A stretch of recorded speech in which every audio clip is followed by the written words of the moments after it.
there's a great quote, I just could remember it, by Sean O'Casey about them being formed in a street over there in Townsend Street, just over the river, in a garret where he formed the union, and they had a candle on the table in a bottle for lighting. I don't know if that's true, because O'Casey could embroider the facts, but certainly he began it with very little. He'd just come out of prison. An unusual feature of Larkin, he was recruited by James Sexton, who, like him, was Catholic and Irish background, and actually been in the Irish Republican Brotherhood. But Sexton got so fed up with Larkin that when Larkin spent money on a strike in Cork that he shouldn't have done without getting permission, he actually had him charged with fraud. And Sexton was the chief witness for the prosecution, and Larkin got a month's imprisonment, a year's imprisonment in Mountjoy.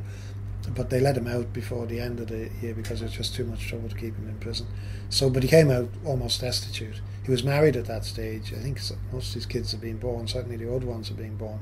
And he brought them over to Dublin, and they lived in various locations. I think he was in Auburn Street at the time of the lockout, and just again up the road here.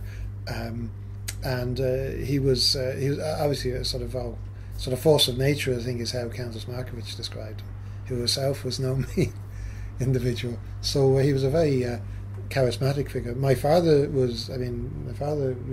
heard him speak when he was young, and he said he was a bit.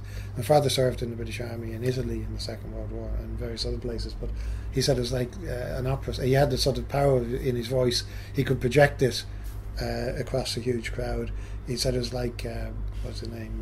Shaliapin, was it? The famous Russian bass singer. He said he had this tremendous voice, and you could hear him everywhere. Remarkably, as far as we know, there's no recordings of Larkin's voice, even though he didn't die till 1947. But we have no record of his voice, unfortunately. But he was certainly one of the great orators of a period of great orators. People like Lloyd George and Leon Trotsky and John Juarez. I mean, he was up there with the sort of Premier League. But he was also a very good organiser. As he organised the union. Interesting enough, the union at that time was organised in the ports.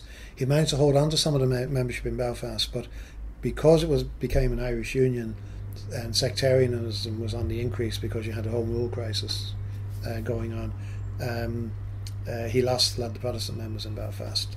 But in all the other ports, Dublin, Wexford, Cork, Sligo, Galway, Limerick, that's where the union built its base, rather than in the Midlands or in the centre. That came later on. So that was important in terms of lockout, because that was concentrated a lot of that activity in the transport sector rather than manufacturing or anything else.